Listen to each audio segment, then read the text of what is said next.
Hello मेरे प्यारे बच्चों, कैसे हैं आप सब लोग। Welcome to the Learn Forward. और अब हम चलते हैं, जो आज हम पाठ कराने जा रहे हैं आपकी प्रिय पुस्तक उजास हिंदी पाठमाला से। बच्चों, ये एक सत्य घटना है। ये एक सत्य घटना है, उसका एक बीच का एक जो पार्ट है वो हमारा आज का पाठ है, पाठ 13। और पाठ का नाम है विवेकी हंस। गौतम बुद्ध को कौन नहीं जानता। यह पाठ उनके बचपन की एक घटना बताता है, जिसमें हंस दूध और पानी की तरह दयावान है और निर्दय में जो है भेद भेद स्पष्ट करता है। ठीक है, तो अब हम करते हैं इसका पहला दृश्य। इस पाठ का जो पहला दृश्य है, सीन है, वो क्या है। बगीचे में घूमते हुए राजकुमार सिद्धार्थ, जो राजकुमार सिद्धार्थ हैं, वो अपने बगीचे में घूम रहे हैं। सिद्धार्थ जो है, सिद्धार्थ राजकुमार सिद्धार्थ बोलते हैं, आहा कितनी ठंडी हवा चल रही है, चारों ओर फैली हरियाली कितनी सुखद है, फूलों की सुगंध से पूरा बगीचा महक रहा है। तभी एक घायल हंस आकाश से नीचे गिरा। सिद्धार्थ उसके पास पहुंचकर क्या करते हैं, उसे उठाते हैं।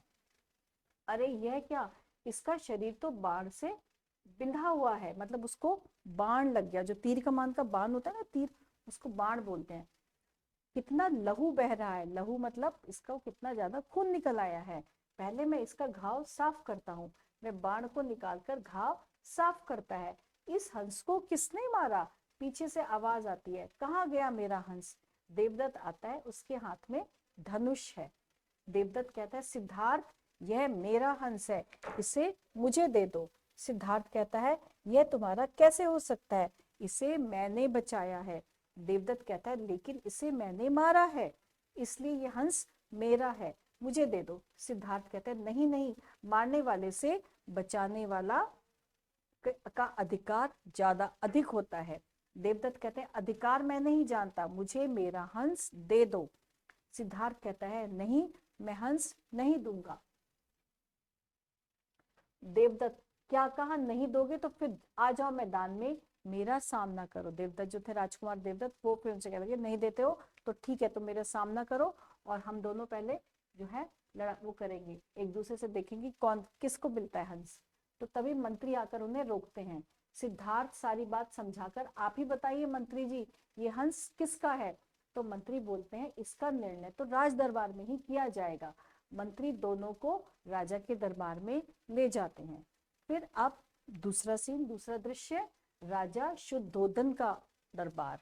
जो जो ये दरबार था, किसका था, राजा शुद्धोधन का, उनका नाम था राजा शुद्धोधन। तो मंत्री ने बोला, महाराज की जय हो। महाराज, फिर वो मंत्री सारी घटना समझाते हैं, फिर बोलते हैं, अब आप ही निर्णय कीजिए कि ये हंस किसका है। राजा कहते हैं, दोनों राजकुमारों के बीच हंस को रख दीजिए, वह स्वयं ही पात्र चुन लेगा। तो राजा क्या बोलते हैं कि आप एक काम करो, हंस को बीच में रख दो और दोनों राजकुमारों को आसपास खड़ा कर दो। तो जिस हंस को जिसके पास जाना होगा, हंस उसके पास चला जाएगा। और हंस को क्या करते हैं, बीच में छोड़ देते हैं। और वह धीरे धीरे कहाँ चला जाता है, राजकुमार सिद्धार्थ के पास चला जाता है। तो मंत्री कहते हैं, देखिए महाराज, नीर क्षीर विवेकी हंस ने स्वयं ही निर्णय कर लिया। मतलब नीर क्षीर विवेकी मतलब कि जो दूध की तरह, दूध के समान धुला हुआ सफेद, वह तो सिद्धार्थ के पास चला गया। हंस ने स्वयं ही निर्णय कर लिया है। राजा ने कहा, हंस सिद्धार्थ का हुआ। सभी लोग कहते हैं, महाराज की जय हो, महाराज की जय हो। और सिद्धार्थ हंस को उठाकर चला जाता है। अतः हंस के व्यवहार ने बता दिया कि मारने वाले से बचाने वाला बड़ा होता है। तो बच्चों, मुझे आशा है आपको ये पाठ बहुत अच्छा लगा होगा। ठीक, और अब हम चलते हैं शब्दार्थ पे। सुखद मतलब सुख देने वाला, सुगंध का मतलब खुशबू, लहू, रक्त, अधिकार, हक, राज दरबार, राजसभा, निर्णय का मतलब फैसला, पात्र मतलब व्यक्ति, नीर क्षीर विवेकी यानी कि समझदार, दूध और पानी का ज्ञान रखने वाला। ठीक, और अब आ रहे हैं हम क्वेश्चन आंसर पर। सबसे पहले हमसे पूछा है, राजकुमार सिद्धार्थ कहाँ घूम रहे थे। राजकुमार सिद्धार्थ बगीचे में घूम रहे थे।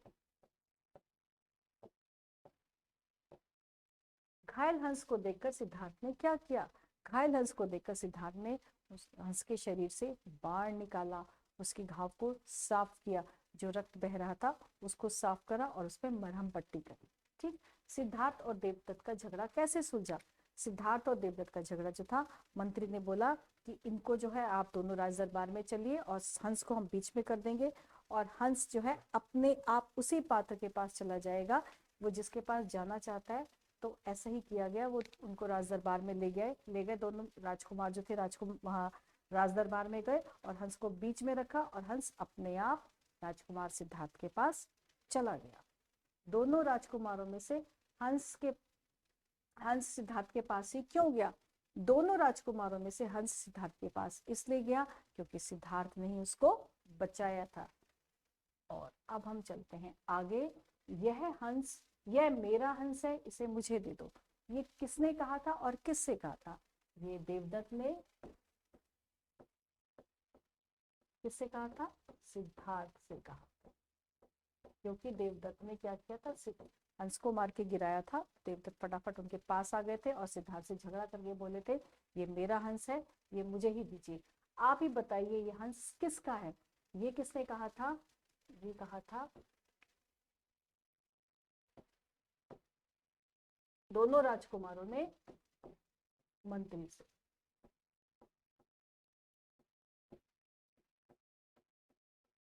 राजकुमारों ने मंत्री से कहा था दोनों राजकुमारों के बीच हंस को रख दीजिए। ये किसने कहा था?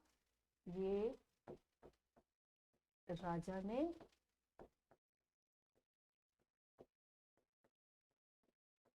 राजकुमारों से। नीर शीर विवेकी हंस ने स्वयं ही निर्णय कर दिया। ये किसने कहा था? ये मंत्री ने राजा से। ठीक। अब है सही विकल्प पर सही का चिन्ह लगाइए। हंस को बाण किसने मारा था? देवदत्त ने, बाग के माली ने, सिद्धार्थ ने या बहेलिया ने? हंस को बाण देवदत्त ने मारा था। हंस की रक्षा किसने की? राजा ने, देवदत्त ने, मंत्री ने या सिद्धार्थ ने?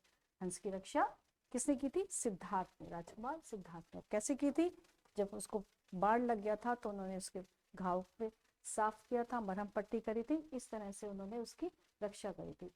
किसके व्यवहार ने बता दिया कि मारने वाले से बचाने वाला बड़ा होता है? सिद्धार्थ, राजा, देवदत्त या हंस के? किसके व्यवहार ने बता दिया था?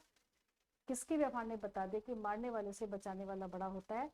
राजकुमार सिद्धार्थ के व्यवहार ने बता दिया कि मारने वाले से बचाने वाला बड़ा होता है, क्योंकि उन्होंने उसको बचाया था। अब है तुकांत शब्द, यानी कि जो मिलते जुलते, जैसे कि ठंडी और मंडी। अब हमारे पास है मंत्री।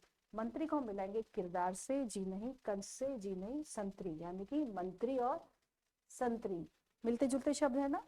दरबार, दरबार किरदार या कंस? दरबार किरदार। लग रहा है आपको राइमिंग? तो हमने दरबार और किरदार को मिला दिया। अब हमारे पास आखिरी शब्द है हंस। हंस और क्या हो जाएगा? कंस। तो हंस और कंस को हमने मिला दिया, हमने मैचिंग कर दी, मिलान कर दिया। और अब है उचित शब्द पर अनुस्वार यानी कि बिंदु लगाने।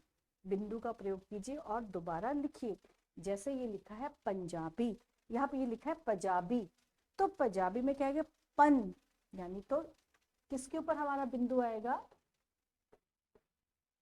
हमारा बिंदु आएगा, हम पंजाबी बोल रहे हैं तो हमारा बिंदु आएगा प के ऊपर, हमने लगा दिया बिंदु पंजाबी।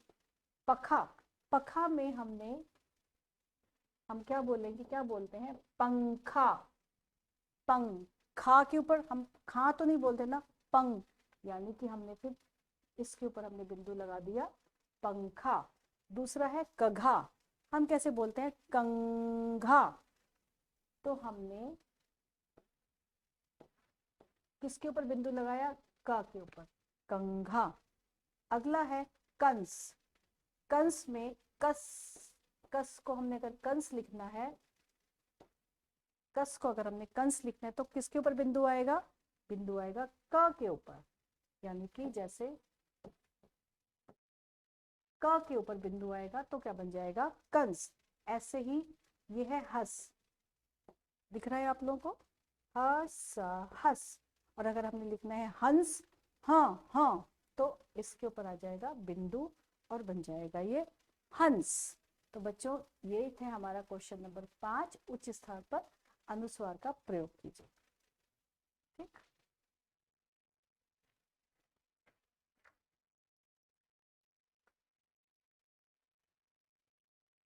अब है हमें विशेषण का प्रयोग करना है कि इस चैप्टर में विशेषण यानी कि विशेषण कहाँ कहाँ पे आए थे। विशेषण जो होता है वो जैसे बाग में ठंडी हवा चल रही है तो इसमें जो विशेषण जो है वो है ठंडी।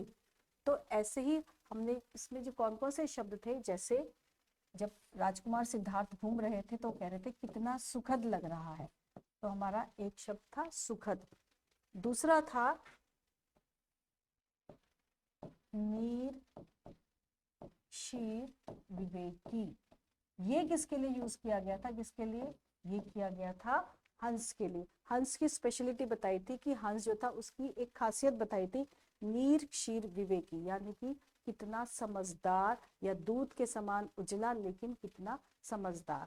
अगला हमारा शब्द था सुगंध, चारों ओर सुगंध फैली हुई थी बगीचे में, तो हमने सुगंध कैसे लिखेंगे, सुगंध और उसके आगे हम बिंदु लगा देंगे, बन जाएगा सुगंध। ग के आगे हमने बिंदु लगा दिया, सुगंध।